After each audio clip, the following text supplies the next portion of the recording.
Hi, welcome to Tolu's Corner, a lifestyle podcast. It's been a while, right? Yeah, I know.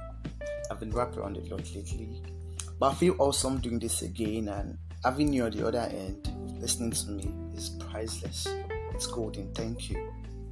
So we are down to the final episode of the money series. Drum roll. On the first episode, I gave an insight on how to make money. Do check that out if you haven't. The truth about money. Then on the last one, I gave tips for keeping your money by cutting off harmful spending habits and budgeting effectively. On this episode, we'll be discussing how to grow your money through the act of investment. But so you know, without a savings plan, there's no way you can invest. Just get that right. Because it's not the amount of money that you earn that matters, but what's most important is the amount that you set aside. That's what really counts. One thing the rich people do well is investment. They make investments. While the average person works hard, they work smart. They make money work for them. So truth is, for me, when I feel out of control with my money, I tend to feel out of control, out of touch with other areas of my life as well. And I believe that is so relatable. On this episode, I'll be joined by a young man and we'll be discussing together. Stay tuned. I'll be right back.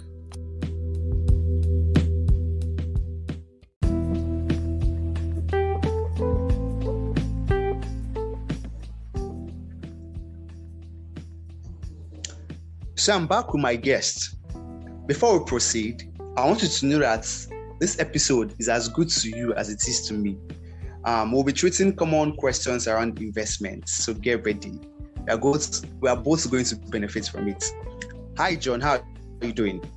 Hey, Detol, it's nice to be here. Good evening. Good evening. Please kindly introduce yourself. My name is John. I'm a law graduate, and I founded, or let me say I'm the founder of Wise Money Africa. And I like to talk about money, investment, and how to grow your money, basically, how to make money, save your money, and how to make it work for you. Great, that is impressive. So before we start, there's this funny thing I've always wanted to know. As a law student, do you know the Constitution, cover to cover? Well, I don't know if the Constitution is not that big, but I don't personally. It's not that big. I probably know a few sections, sections, probably 36. I've forgotten. And let's okay. Outside people that are not okay. Let me not say people. Let me use myself. I've always thought that the Constitution is like your Bible. Like you have to know it's like a criteria. Blah blah blah. Nah, the Constitution is like how do I explain it now? It's funny. It's not what people think actually. People think all the laws of Nigeria are in the Constitution. The funny thing is, the Constitution is just more like a compendium of the structure of the nation. You're talking about the presidency. You're talking about how the country is, basically the governors, the office of the governor, office of the president, and those under, and then the human rights and just governmental functions. Then things that are more like the backbone of the state. So that's basically the Constitution. It's a small leaflet. It's smaller than most primary school storybooks, or let's say books. Yeah. Oh, okay. Great. Thank you for sharing. So investments. Yeah. How exactly do I invest, John? How can I invest? I think you have to start by knowing what an investment is, because if you don't know what an investment is, then you just want to go in and how do I invest? Because if an investment basically is just more like some place where you put your money for you to get returns. Where you put money and then you get returns on it. So basically, when you now know this, that is when you start asking, what you want to invest in. Now, from there, you have to start asking yourself, do you want to invest in agriculture? Do you want to invest in stocks? Do you want to invest in real estate? Or you want to really invest in a physical business? So from there, if you want to invest in agriculture, then you probably don't want to be on the farm yourself, or most of us, we don't want to be on the farm. So we more like do this crowdfunding, investing, which Farm Up in Nigeria does. And or if you want to do stocks, probably you go on apps like Trove, and many others. All these fintech apps that allow you to invest in bamboo, also in Nigeria and US stocks. And if you want to do real estate, probably have some big amount of money. Let's say you have like 500 to 800, then you probably buy land. And if you want to do a physical business, well, in a way, if you don't want to start a business yourself, you may just probably put money in a friend's business, and then you have a profit sharing agreement where you say, okay, that's on that. Your business is worth, let's say, business is worth 200,000. I have 50,000, so I'm going to put money. And if I put money, that means I'm going to own a certain percentage. Let's say, become a shareholder. Yeah, in your business. So I'm going to own probably about 45 thereabouts in your business. So when you I'm not 45, sorry, I mean 25%. So when you more like, do your this thing in a month, you give me 25% of the profit. So basically, that's investing. Oh, okay, thank you. So investments. Is it a one-time thing, or is this something that like I have to allocate for my earnings? I have to allocate. Let's say I earn X amount this month. Do I have to take a part of it for investment every now and then, or is just a one-time thing? I just invest and wait. Oh well, it depends. Do you understand? I understand. I understand your question. It depends actually. If you earn monthly. If you earn frequently, like monthly, now you can say that, okay, a certain percentage of my income will go into investment. So let's say a certain percentage, like 10% or 20%, will go into investment. So every month, from what I earn, I'll be investing this particular percentage. So you're going to be buying, for instance, let's say you have, let's say 100,000 naira every month to invest. And you say, okay, 200,000, this is what I'm going to be putting in. Now, the thing about it is, when you keep putting money, investing money every month, your portfolio starts to snowball. It snowballs to a point whereby, by the time you're looking at what you have, you're going to be very proud of yourself because you'll be rich, especially if the things you're investing in are doing quite well. However, it could be the case that, let's say you made a large amount of money from probably a business or something, or an inheritance, and you feel like you don't want to put this money in the bank. You want to put it in something that could really give you returns on it. So let's say you put that money in stocks and you leave it there. You don't have any other money coming in apart from that money. So that money can grow. For instance, Tesla, I think last month, Tesla is a very, very good stock, and it grows leaps and bounds. It could grow 5% in a month, and then you're like, money has added something to it. Amazon, Shopify, these stocks grow very, very well. So your money keeps growing, and when the stocks go down, your money goes down with it. But at least you know that your money is not idle, basically. So it depends on what you have and how periodic your money comes in, basically. Oh, okay. Let me chip this in. Is there an amount too small to invest? Well, I wouldn't say there's an amount too small, but if you look at things realistically, it depends on what you want to invest in. For instance, you want to invest in stocks. The funny thing about it is that even if the stock price of a company is as high as, for instance, Tesla is about over $300,000, but then you can buy a stock of just around one. You can buy a fraction of it rather, of let's say 1,000 naira on Trove. It depends on what you have. It's called fractional investing. So if what's it called? If what you have basically is not really too small, though some platforms will not allow you to invest lower than a particular amount, you should know. And what's it called? So if and the other thing is, if 500 naira may not really yield much, except you invest it in a groundnut business that you could have someone that can have a small business, a small day-to-day business, and just on 500 could really do a lot. Oh, okay. So if I get to the more you allocate for investment, the more profit and benefits you get. Basically, actually, I should have said that the more money you invest, the more you're gonna make. If you invest, for instance, if an investment does 10%, now someone who invested 10,000 will get 1,000, but someone who invested 1,000,000 will get 100,000. So, I feel you. Yeah. So there's a big difference. Now, all of this we are saying sounds smooth, sounds easy. You get, but life is a risk, obviously. So what risk are involved with investing? What risk comes with investment? Now, this depends on the investment. Now, there was a time when let's look at cryptocurrency. Now, there's a time when crypto was doing very well. Last year, December, crypto was around $20,000. Now, it went astronomically at $60,000 earlier this year.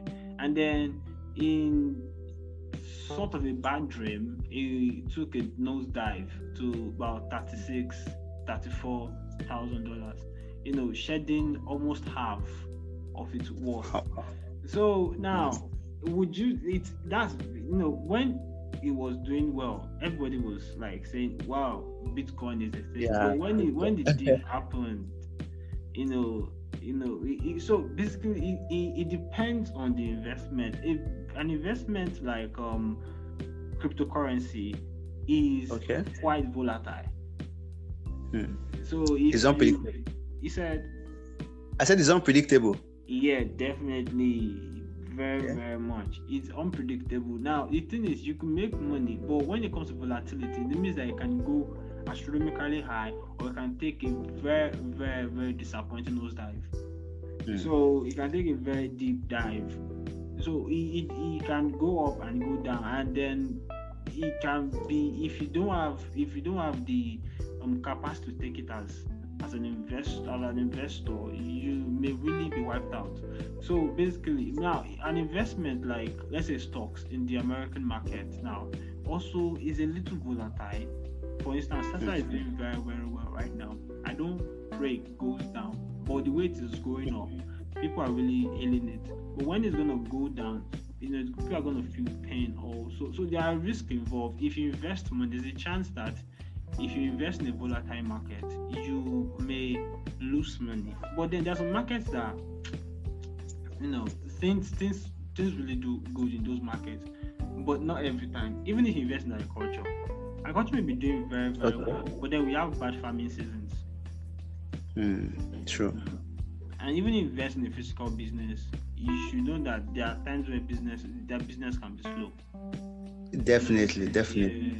I want a business. I want an online fashion store, so I know how it can be. Now, so the thing about it is that investments, investments have two sides to them.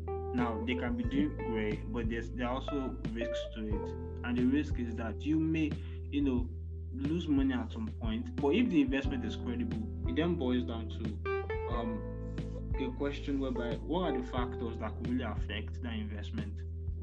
Okay. Now, if you look at an investment, if, for instance, cryptocurrency, look at what are the factors that can really affect cryptocurrency? Is it that governments are not really, allowing it? These and other factors, and such as fraudulent transactions and sorts, are really making it risky. Now, if you look at agriculture, look at certain factors that, looking at last year, this year, and the year and the previous years, these have been going well. If I invest, I think I should really make money. What if I don't make money this year? There's a chance I will make money next year. These are things that you consider, before putting money in an investment. So it is risky, but I think you should really consider it very, very well. Look at the factors, and you should prepare for the volatility you're going to face, especially in a very high volatile market. Exactly. Most people are not prepared. That's why they get surprised. Yeah, and the surprise really hits them hard. Yeah, I understand. Yeah, okay.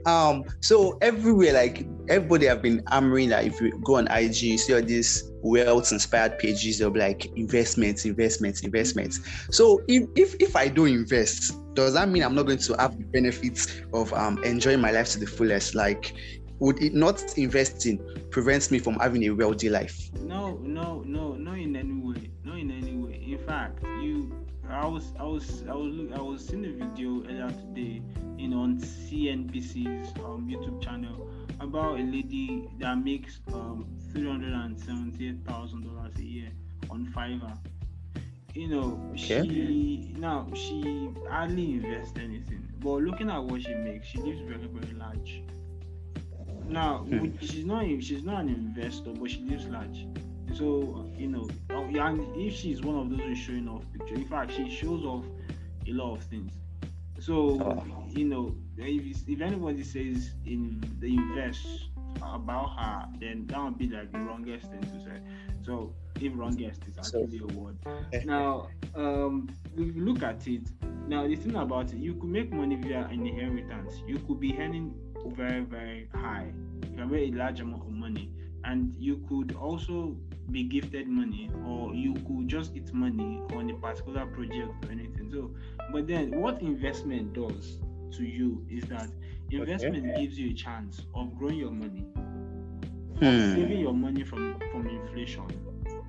Exactly. And saving you from unnecessary bank charges if you keep your money in the bank for long. So you're indirectly answering my next question. I want to say, because I was about going to the advantages of investment. Like, what do I stand to gain from investing? Yeah, like I said earlier, the thing about if you put money in Nigerian bank, in a traditional bank like First Bank, Sky Bank, GTB, Access Bank, you know that they will really charge you for for the SMS. You don't even get that month. They'll just use one name that you cannot even translate. It's kind of funny.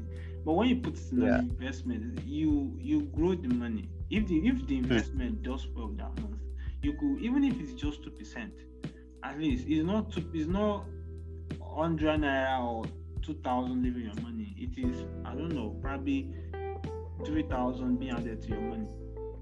It makes sense. Yeah. So it's basically a way of just putting your money to work for you. And if you are a consistent investor, even if all you have to invest in a month is 10,000 or 5,000 naira, and you invest it in let's say stocks of, let's say, foreign companies, tech companies really do well. If you invest in them and you're really making 2% every month, or you have a friend that is doing business and she's really making good sales, but she needs money for expansion, or he or she needs money for expansion, and you put money in that business, you could really be making your money work for you. You could literally be living the life of making money while you sleep. So it's your money doing the work for you. Basically. Thank you, Joel. So finally, before we wrap up this session, what advice would you have for a newbie investor, someone that just wants to invest? What would you like them to know? First thing first, vet every investment. Last year, people fell for Ponzi and unrealistic investments. Get 50% every month, 30% every month, 100% or 300% every month. Mr. Patrick, our original advisor, different, they will just give you different things and different glowing returns. The thing about it is if you want to invest, know that money is not as easy as they make it look. Exactly. It's not as easy as they make it look. The more you invest, the more you make money. And there's a chance that you could lose money at some point. For instance, if you invest in a stock and it's going on well, it's 2% this month, 3% next month, 10% the month after. It could be the case that probably in 5 months there is an 8% drop. So it happens. Now, one thing you should know is that if you invest in a reputable company or you invest in a reputable business, you are sure that you have this security that this business is doing well. Now, this business cannot just go down like that. All your money. You should not be looking for fast money. If you don't, some people will tell you that they are investing your money in forex. Of course, forex investments are great if you know that the person is really doing forex. Okay.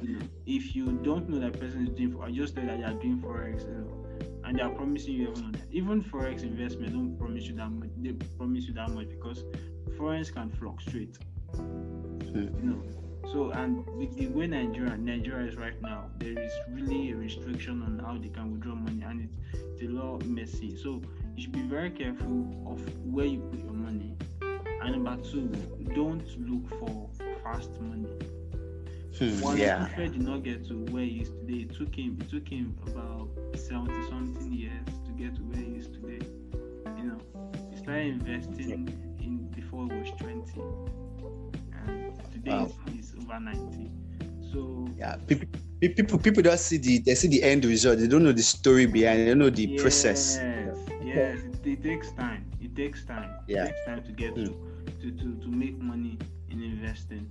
And thirdly, which would be my last point for people who want to invest is, don't go all in. Don't go all in. Wow. Don't put all your money in an investment. Even if the company is reputable, they can have downturns at times.